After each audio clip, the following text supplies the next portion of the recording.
In this video, I want to talk about reprogramming your brain using a technique called CBT.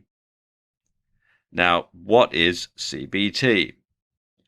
Well, CBT stands for Cognitive Behavioural Therapy. And according to the UK's National Health Service, cognitive behavioural therapy, otherwise known as CBT, is a talking therapy that can help you manage your problems by changing the way you think and behave. It's most commonly used to treat anxiety and depression, but it can be useful for other mental and physical health problems. Now, before you start thinking that because I'm using words like therapy and mental health, I'm implying that you must be some gibbering, straitjacket-wearing nutjob who needs to be locked up in a padded cell for his or her own protection, like our friend here, to benefit from CBT, nothing could be further from the truth. Everyone can benefit from introducing CBT into their lives. CBT is based on the concept that your thoughts, feelings, physical sensations and actions are interconnected, and that negative thoughts and feelings can trap you in a vicious cycle.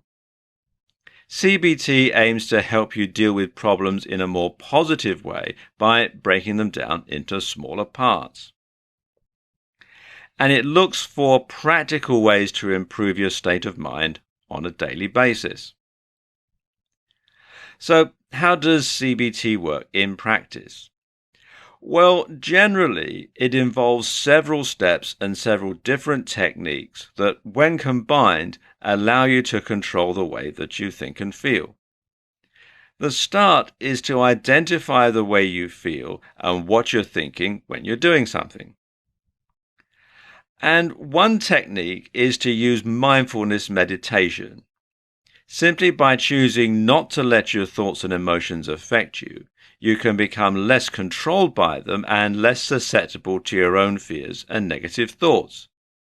Just empty your brain and concentrate on the here and now and what's going on around you. But at the same time, when the thoughts do start to creep in, you're going to make a note of them so you can try and change them. And this technique is called journaling. And what you do is you write down the feelings as they come to you, or you can write them in a journal at the end of the day. The next steps fall under the category of cognitive restructuring, and you can think of this as reprogramming yourself. And the first is thought challenging. Now, thought challenging is simple. It means that you're looking at all those thoughts that you made a note of, and now you're challenging them and testing whether or not you think they're really true. So, if you're afraid of public speaking, it may be that you think things like, I'm going to stutter and everyone will laugh at me.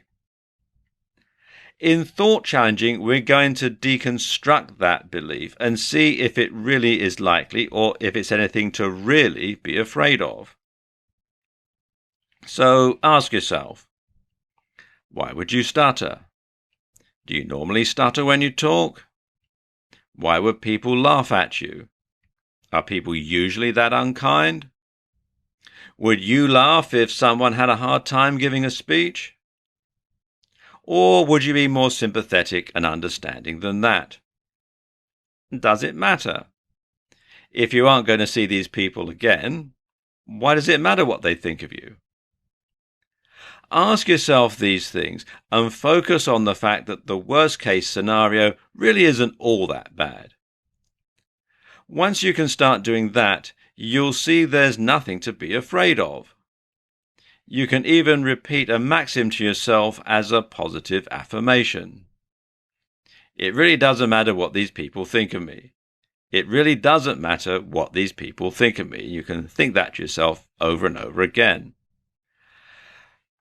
Hypothesis testing can be one of the most unpleasant and upsetting parts of CBT, but it's also by far one of the most immediately effective. The idea is that you're looking at those fears that you have, and then you're going to test if they're true. Now, let me give you an example from my own experience.